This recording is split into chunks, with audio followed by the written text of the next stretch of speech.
Janasena party ఎందరినో యువ నాయకత్వాన్ని ప్రోత్సహించిందని, తప్పులను ప్రశ్నించడం నేర్పించిందని కావలి జనసేన నాయకులు సిద్ధు తెలిపారు. కావలిలో జనసేన పార్టీ 13వ ఆవిర్భావ దినోత్సవాన్ని సిద్ధు, కావలి రూరల్ మండల అధ్యక్షులు తిరుపతి స్వామి ఆధ్వర్యంలో బుడంగుంట గిరిజనుల మధ్య కేక్ కట్ చేసి జనసేన ఆవిర్భావ దినోత్సవ వేడుకలు జరుపుకున్నారు. ఈ సందర్భంగా గిరిజనులకు చీరలు, నిత్యావసర సరుకులు పంపిణీ చేశారు. జనసేన నాయకులు సిద్ధు మాట్లాడుతూ, జనసేన పార్టీ అధ్యక్షులు పవన్ కళ్యాణ్ ఆశయ సాధనలో భాగంగా సమస్యలపై బలమైన పోరాటాలు చేశామన్నారు. మా పోరాటాలు ఫలించి మంచిగా పాలించే ఎమ్మెల్యేగా కావ్య కృష్ణారెడ్డి అయ్యారన్నారు. వైకాపా ప్రభుత్వంలో అవినీతిపై పోరాటాలు చేశామని అన్నారు.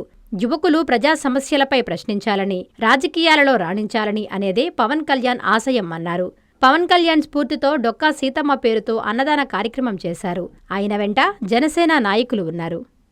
ఈరోజు జనసేన పార్టీ 13వ ఆవిర్భావ దినోత్సవం ఈ సందర్భంగా మా అధినాయకులు జనసేన పార్టీ అధినాయకులు పవన్ కళ్యాణ్ గారి పిలుపు మేరకు ఈ రోజు కావలపట్నంలోని బుడంగుండ కాలనీలో గిరిపుత్రుల మధ్య ఈ రోజు ఆవిర్భావ వేడుకలు జరుపుకుంటూ ఉన్నాం. అయితే మొదటి నుంచి కూడా పవన్ కళ్యాణ్ గారు జనసేన పార్టీ స్థాపించింది ఈ రోజు ప్రజా సమస్యల మీద, ముఖ్యంగా యువత ప్రశ్నించాలి, యువత ముందుకు రావాలి, ఈ రాష్ట్రంలో యువత రాజకీయాల్లోకి వచ్చి రాజకీయ రంగంలో రాణించాలని ఒక ఆలోచనతో పవన్ కళ్యాణ్ గారు 2014 మార్చి 14వ తేదీన జనసేన పార్టీని ఆవిర్భవించారు. కులాలను కలిపే ఆలోచన విధానం, మతాలను కలిపే ఆలోచన విధానం, ఈ రోజు ఒక సామాన్యుడు కూడా రాజకీయాలు చేయాలని ఒక ఆలోచనతో పవన్ కళ్యాణ్ గారు జనసేన పార్టీని ఆవిర్భవించారు. పవన్ కళ్యాణ్ గారు జనసేన పార్టీ ఏ సిద్ధాంతాలతో పెట్టాడో కావలి నియోజకవర్గంలో సిద్ధు అనే యువకుడు కూడా 13 సంవత్సరాల నుంచి ఇవే సిద్ధాంతాలను నమ్ముకుని ఈ రోజు కొన్ని వందల మంది యువతని కావలి నియోజకవర్గంలో నాయకులుగా తయారు చేశాను. ఈ రోజు వాళ్ళు నా వద్ద ఉండొచ్చు, మరో చోట ఉండొచ్చు, వేరే చోట ఉండొచ్చు, కానీ ఈ రోజు జనసేన పార్టీ చెప్పుకునే ప్రతి యువకుడు కూడా సిద్ధు అనేవాడి దగ్గర నుంచే నాయకత్వం నుంచి పోయాడని చెప్పి నేను గర్వంగా చెప్పుకోగలను. అయితే నేను ఒక సామాన్య కార్యకర్తగా ఈ రోజుకి కూడా కావలి నియోజకవర్గంలో అనేక సేవా కార్యక్రమాలు, వరదలు వచ్చినా, కరోనా టైంలో కానీ, ప్రభుత్వ హాస్పిటల్ అయితే 2 సంవత్సరాల పాటు ఉచితంగా భోజనం అందించడం కానీ, ఈ కావలి నియోజకవర్గంలో గత గవర్నమెంట్ లో జరిగినటువంటి అన్యాయ అవినీతి మీద అనేక సందర్భాల్లో పోరాటాలు చేయడంలో కానీ, నాతోటి నా సామాన్య యువకుల్ని వెంట పెట్టుకుని చాలా బలమైన పోరాటం చేశాను. కావలి నియోజకవర్గంలో జనంలోకి జనసేన అని చెప్పి 200 రోజుల పాటు తిరిగాను. ఈరోజు మళ్ళీ కూడా చెప్తున్నాను, 13 సంవత్సరాల తర్వాత కూడా సిద్ధు అనే ఒక సామాన్య కార్యకర్తగానే నియోజకవర్గంలో నేను పోరాటాలు చేస్తున్నాను, పోరాటాలు చేయదలుచుకున్నాను. అయితే ఈ 2 సంవత్సరాల్లో కావలి నియోజకవర్గంలో నేను పోరాటాలు చేసినటువంటి అనేక సమస్యల మీద పరిష్కారం దొరికింది. మా కూటమి ఎమ్మెల్యే అభ్యర్థి కావ్య కృష్ణారెడ్డి గారు అద్భుతంగా కావలి నియోజకవర్గాన్ని అభివృద్ధి చేస్తున్నారు. మేము ప్రశ్నించేటటువంటి అవకాశం కూడా లేకుండా సమస్య ఎక్కడ ఉన్నా వెంటనే స్పందించి తన వంతు నియోజకవర్గంలో అభివృద్ధి చేస్తూ వస్తున్నాడు. దానికి మేము ఈ సందర్భంగా ఎమ్మెల్యే గారిని అభినందిస్తూ ఉన్నాం. నేను ఒకటే ఈ సందర్భంగా పిలుపునిస్తూ ఉన్నాను, నేను ఒకటే చెప్పదలుచుకున్నాను.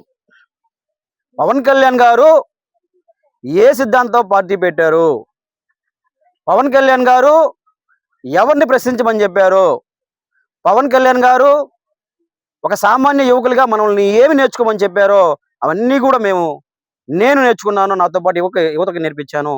ప్రశ్నించే తత్వాన్ని అలవాటు చేశాను ఈ కావలి నియోజకవర్గంలో. అధికారం ఉంటేనే జెండా పట్టుకోవడం కాదు, అధికారం ఉంటేనే నాయకత్వం కాదు.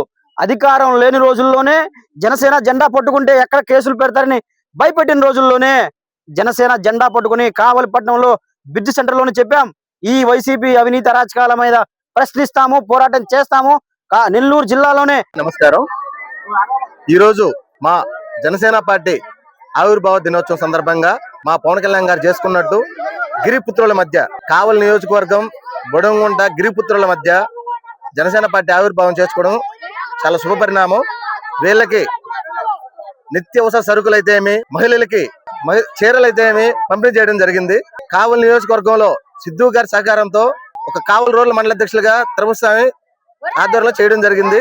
ఈ రోజు పవన్ కళ్యాణ్ గారు చెప్పినట్టు ఒక్కడిగా స్టార్ట్ అయ్యి ఈ రోజు ఒక రాష్ట్ర ఉప ముఖ్యమంత్రిగా ఆయన బాధ్యతలు తీసుకోవడం మాకందరికి చాలా చాలా సంతోషంగా ఉంది. మేము ఆ పార్టీ ఆవిర్భవించిన కాడి నుంచి ప్రతి మార్చి 14 ఒక పండుగ జరుపుకుంటాం. ఇది మాకు ఒక పండుగ, ఒక సంక్రాంతి, ఒక కనుమ ఎలాగో మాకిది జన సైనికులకి, జనసేన పార్టీ కార్యకర్తలకి జనసేన పార్టీ ఆవిర్భావ దినోత్సవం మార్చి 14 మాకు ఇది ఒక పండుగలా జరుపుకుంటాం. అందులో ఈ గిరిపుత్రుల మధ్య చేసుకోవడం చాలా సంతోషంగా ఉంది. ప్రతి డాక్టర్ కల వెనక ఉన్న ధైర్యం, ప్రతి సాధకుణ్ణి నడిపించిన సంకల్పం నెల్లూరు నారాయణ.